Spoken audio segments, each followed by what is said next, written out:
Welcome into Phil's Tax Hacks and Other Retirement Facts with CPA and personal financial specialist Phil Putney. Now let's get rolling with today's show. Hey everybody, welcome into Phil's Tax Hacks and Other Retirement Facts, and let's talk about the fine print this week on the show. Who reads it? I mean, I think we've all agreed to Apple and iTunes, this, that, or the other. We probably agreed to scroll to the bottom where do you have to click or whatever. It's one of those things, right? I mean, they're just ridiculously long. Who reads them, right? Yeah. So we want to talk a little bit about the financial fine print today, Phil, because on this, we've gone through, I don't know, the last 2 years or so, and we've kind of looked at emails and various things that come in from people, just kind of stating some things that they felt like they didn't get the full details on when they agreed to it. Right. So I want you to kind of break down these a little bit. And these are just emails that have come in from, we host and produce a lot of financial shows. So this is not specific to any one person. It's just a general consensus. Of how people kind of react to various different things. So I've got some statements, and I just kind of want you to kind of break them down for us and why it's important to be working with a professional who does break it down and explains the fine print a little bit, and then also common sense, right? Some of that's on us too. Right. Some of it's on you, but I mean, to your point, you should be working with a financial advisor that has had this discussion with you ahead of time. Right. Now, I mean, it's one of those things that I'm sure there's lots of numbers and information, and maybe you don't remember it, right? Or it's, as we're talking, now I remember you talking about that. But I mean, it should have been something that doesn't totally catch you by surprise up front. And consumers are always going to be consumers, right? And that's what we are at the end of the day. If we're getting a plan from you, or if we're getting a strategy, or whatever the case is, in some degree or another, you're a consumer, right? And so we always there's always going to be those folks who didn't hear it right or didn't remember it and get a little upset. I mean, that's kind of par for the course business. Yeah. But for the most part, we've got a few of these that are, and again, the consensus is kind of fairly similar around some of these couple of topics. So one of them is around rate increases on insurance. A lot of times people are like, hey, I got this big rate increase and I just don't know where it came from. Right. They're kind of caught off guard by it. Is that in the fine print? Is that something that we should be able to ascertain early on? Yeah. I mean, I'm sure it's in there, but it's not going to give you specifics, but this almost comes back to common sense too, and specifically like with long-term care. I think that's one of those things that when it originally came out, it was relatively cost effective, very inexpensive maybe to what it is today. Because it was new. And from an insurance company standpoint, they didn't really fully understand the risk. There was not a lot of claim experience to base things on. So unfortunately, this is one of those where, we've had clients that have come in similar to, maybe what you've had questions from the other audiences from, but they all of a sudden they got this rate increase, and it wasn't even a policy necessarily that we had worked with them on, but what do I do? I've been paying X amount a month, and all of a sudden I'm going to have a 20, 30, 40%, 50% increase that we've seen on some of these. And here's the options. You can keep it, but this is what it's going to cost you, or you're going to have to, take a lesser benefit or whatever the case is. And this is typically long-term care insurance. Long-term care is really notorious for this recently. In the last probably 5 years, we've seen a lot of this, and it's just a matter of, number one, we're aging, right? The insurance companies are starting to realize the claim side of this. So at the end of the day, they're living longer, they're running through the numbers and having more people come on claim and having to pay claims. And, everyone wants to throw the insurance company under the bus and say, oh, that dirty insurance company, they just want to charge me more. Yeah, they do, but you want them to too, because if they don't have the money to pay, maybe when you need the insurance, they're not there, and they can't just whimsically throw out these rate increases and say, I'm going to, your premium's going up 40% this year. They've got to go through a lot of hurdles, and they've got to get approved by each of the state's insurance commissioner that rate increase. That's a great point. So they've got to prove to the insurance commissioner, hey, look, we don't have the resources to pay these claims that are coming in. For us to make this work, here's what we have to present as options and get approval by them to be able to do this. So I mean, it's never fun or easy or fair, necessarily. but it's something just to understand it, with most insurances, as things happen, claims happen, it's going to go up. Yeah. I mean, it's so a lot of times this happens with long-term care because they're guaranteed, right? They can't take it away. Okay. But it's what's called annually renewable, meaning every year you get a new premium. Here's your premium for the next year. It's no different than your home. Okay, your so auto, if you heard that going into it, you kind of need to expect that a little bit. That I would feel. And this is something I tell every client. We don't use a lot of that traditional long-term care because of that. Okay, it's annually renewable. I can tell you what it is today. I have no idea what it's going to be in 5, 10. See, now as soon as I hear that, I'm like, okay, that makes sense to me. It's gonna it's the potential to happen. Yeah, I think a lot of this is from people who probably didn't pay enough attention to their own thing, and so we won't necessarily throw the insurance under the bus, and we won't necessarily throw the advisor. But I think a good quality advisor is still going to really try to help you with this as well. Yes. So it should have been explained more, maybe thoroughly up front, so you understood. I was going to say, I figured you would agree with that. And the other part of that probably is, most of the clients that I've run into this scenario, I mean, they've had these policies for 10, 15 years, 20 years. True. Yeah. So I've never had a rate increase, or it's been these small, what's going on now? Yeah. So all of a sudden it says major, age. Age. You got over 60. All right. Fees is another one that pops up when it comes to the fine print, print fiasco, maybe if you want to call it that. The fees in this annuity, for example, are higher than what I was led to believe, right? That to me comes back to not really understanding the product that you're being sold and choosing to purchase, and also on the person who maybe didn't sell it to you properly. Yeah. And again, this is something I think really comes back to that person, the advisor that's selling it, making sure they understand. Most of the time there's fee disclosures where you've got to go through, here's the fees, sign clients off on it. And they might not remember it, right? So you've got to come back and say, well, here we've had this discussion, but understanding how that fee is calculated too, because I mean, there's the fee, but then how it gets calculated, especially on annuities, the variable annuities, there's a lot more fees in them, and how they're calculated can dramatically change, because the fee can be calculated on one value, which might be higher, but then that comes out of the actual account value, which is lower. So if you look at the fee to the account value, it's a lot higher percentage than maybe what you're thinking.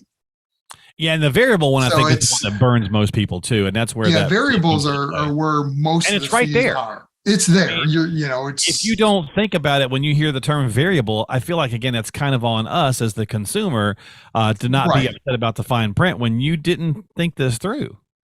Yeah, and I mean, other types of annuities, the fixed type typically don't have as many fees, or they've got a lower fee structure. Yeah, but again, there's a fee. I mean, there's a lot of ways an insurance company can get a fee, right? They can get a fee by physically charging it, and the variables have to do that because they're not managing the investment side of it. So that's the only way they get revenue. Yeah. Fixed companies, they can have lower fees, but they're making money on your money in the back end, right? So I mean, there might not be a fee, but it's going to still cost you somewhere, so don't go into thinking, oh, this one's not, there's no fees to this one. This is better because that one's got a fee. Well, no.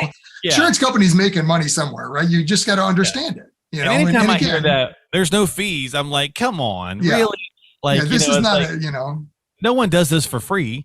People it's like all these no fee for trades. We can open up this brokerage account. There's no fee for trades. Okay, they're not charging you the fee there, but I guarantee you, they're making money somewhere, because how are they running all these ads? Super Bowl ads cost how much? And they're running what? So they're making money somewhere. Understand where they're making it. This one's kind of interesting. This mutual fund I had my eye on did really well for a number of years, but once I got into it, it tanked. I don't know if that's reading the fine print or just bad luck or bad timing or what, but I mean, that's kind of the nature of investing though, isn't it? I mean, there's a chance. Yeah. I mean, the fine print there is everyone's favorite term, right? Past performance is no guarantee of future results. I mean, that's generally not that fine a print. That's usually pretty bold, front and center at the bottom. Yeah. But the biggest, I don't want to say error, but I mean, on this, I would say that the onus is on the consumer. Don't buy an investment by looking at its performance. That's where you're going wrong right up front. And that sounds weird to people, Phil. It sounds weird. What do you mean? Well, I shouldn't say only on performance, right? I mean, yeah, you have to look at performance. Obviously, it has to have performed and done what you expect it to do. But that's why that past performance disclaimer is there. Yes, exactly. It's the volatility. It's the nature of the beast. So I mean, if you're buying into the S&P index fund, thinking just looking at the last 10 years, you're like, oh, this is a great investment. And if you bought in December of last year, now you're down 20+% thinking, what in the world just happened? This thing's averaged over that time frame, 12, 14%, whatever it has. Right. Now I'm down 20. What's going on? Well, the 12 you years didn't look ago, at a long enough history, number one. Yeah. And things just slightly changed. I don't know, since 2020. Right. So, it did great for 12 years because the market in general did great for 12 years. Right. Right. So, yeah, I mean, I think this one kind of falls into that. It's the nature of investing. So, it's the nature of investing. And again, the advisor presenting it, if they're working with an advisor, should be showing both sides of that equation. I mean, it's true. When we're working with clients, we're not just showing, well, here's, the last 12 years. Well, here's the market, both sides of it, right? To get the true picture of an investment, you have to see it in both sides of a market, that bull and that bear market. Yeah. Because we're going to experience both. It's just what investing is about. So. Well, we actually did 4 with 1, so I'm going to just go right to the last one here because we basically talked about insurance on both sides of it, whether it be life or long term. So let's go to another one that we don't see. People maybe don't see as much because not everybody has one. But for those that do, let's talk about a REIT for a minute. So, and I'll have you refresh people on what a REIT is. But the statement will be, well, I got into this REIT because it was a good investment, but I need my money back, and they tell me I can't get it, and it's like, well, that's in the fine print, but it's probably also actually just more than just the fine print. It's kind of the nature of the animal to realize you can't just pull. I mean, if you want to be cheesy with the analogy, you can't just pull money out of the brick, right? So, so explain what a REIT is and then why you can't just get your money back right away. Yeah. So, I mean, there's two sides to the REIT. So a REIT is a real estate investment trust. And there's public and private, right? I was going to say there's publicly traded ones, which, that's like any other security. You can get your money out at any point in time based on what the market value is. It goes up and down. You can trade it daily. Right. This is referring more to what's called a non-traded REIT. And a lot of times that's maybe where a REIT starts. And typically that's when they're first raising funds, right? So they're raising capital to go like invest. A shopping plaza or something. So it might be exactly a shopping center REIT or, might be a hotel REIT or something of that nature where it invests in a specific segment of the real estate industry and it raises capital, it invests, it improves. At some point that capital raise stops. And again, this should have been a discussion up front to let here's the phases, here's the typical timelines. Okay. The challenge with a non-traded REIT is there is no specific timeline. It is at whatever point it becomes traded that there is liquidity, because that's really the only time you're able to get your liquidity. Now, there are a few features in a non-traded REIT where you may be able to get certain parts of the money back. A lot of the REITs will have a redemption feature. Okay. But it's not a guarantee, and it's going to be a small percentage and they can actually shut that off. Because to your point, I mean, if they're investing in real estate, it's not like, if all these investors want their money back, they can't just go pull the money out of that real estate. It's invested in a hard asset. Yeah. So to get the money back, they got to sell it, which isn't part of the plan. Right. So understand, how it fits, where it fits, if it fits going in. Don't get surprised by it. With this one, I would say probably more falls back on an advisor. Maybe they didn't explain it the right way. And unfortunately, in the heyday of REITs, the hold period was pretty quick. I mean, there were REITs that they would raise capital, close, and within a couple of years, they were liquid and doing it again. That's very, very unusual. Yeah. A lot of times non-traded REITs are 5 to 7 years, maybe longer. Is that a little bit more like area, growth expansion based on an area, kind of booming, if you will? Yeah. Yeah, I mean, ultimately, the REIT is simply trying to package all this real estate together. Their goal at some point is to either list it directly on an exchange, or a lot of times they end up merging with another REIT or get acquired by another publicly traded REIT. Yeah. So you trade shares, right? You change your shares in XYZ REIT that was a non-traded REIT for ABC REIT, who is now a public REIT. Now that you have those shares, you can trade them.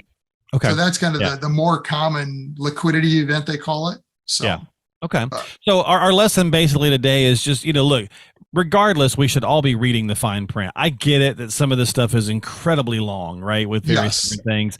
But that's where I think it comes back to, look, I've looked this over, but there's a few things I'm not clear on, or can you explain this to me a bit better? I think that still does fall back on us. We could get into the conversation about, the college loans. I mean, it's the same kind of thing. Well, I didn't realize the loans were, structured this way. And it's like, then why did you take it, right? Right. Why didn't you work with someone who didn't, explain it better to you? So I still feel like at the end of the day, as the consumer, we've got to do our diligence. But I think working with a professional who's taking the time to explain it to you is key. So any investment has a pro and a con. I mean, if you're only ever presented the pro on anything, you should stop and start asking a lot of questions, because there's no investment out there that has only pros and no cons. Yeah, you're always going to have to give up something to get something. So exactly. Yeah. I got some swampland to sell you down somewhere down south, but it's not, there's never the perfect investment, so to speak. It never has any downside. It's all this upside potential, Yep. So read the fine print, try to understand the product that you're getting into as best you can, and then ask for, just clarification on this with the professional that you're working with. And if you're not getting that A from that professional, maybe seek advice someplace else, I think would be a good recommendation. Or B, if you're not working with one at all, you don't know this. You don't do this stuff every day, folks, So definitely go out. You don't know the questions to ask or how things work. Yeah. Right. So go talk with somebody. And honestly, that's the point of why we do our show and many others. Many financial advisors, I just talked about this a couple of weeks ago. Everybody does a podcast nowadays or whatever. And it's not just to get clicks and views, because that's really not, what we're after. It's really to share the content so that you say, hey, I need to work with somebody and I like this Phil guy, or I like X, Y, or Z person, because they just resonate with me. And that's kind of the point of sharing the information from, all walks of life, that, whether it be doctors or whomever does, everybody does a podcast now. So I think that a lot of times that's just there's the, I think the reality star or the YouTube star aspect of doing shows. And then I think there's the, hey, this is what I do. If you need me, I'm here. Education. Yep. Yeah. And I think that's where we fall into, or, for your program. Absolutely. That's the whole goal of this, is that educational side. And, at some point we find people that fit, right? There's a good connection. We've been able to answer some questions generally online, and we can take another step from there. So, which is great. That's awesome. That's the point. So there you go. So do yourself a favor, read the fine print. And if you got questions, reach out to Phil or any qualified professional. Of course, Phil is a CPA and a personal financial specialist. So make sure you give him a jingle. Stop by his website, philstaxhacks.com. That's philstaxhacks.com, and subscribe on Apple, Google, Spotify, and all that good stuff. And we'll see you next time right here on the program. This has been Phil's Tax Hacks and Other Retirement Facts. Phil? Investment advisory services offered through AFS Wealth Management. The content of this program is provided for informational purposes only and is not a solicitation or recommendation of any investment strategy. Investments and/or investment strategies involve risk, including the possible loss of principal. There is no assurance that any investment strategy will achieve its objectives.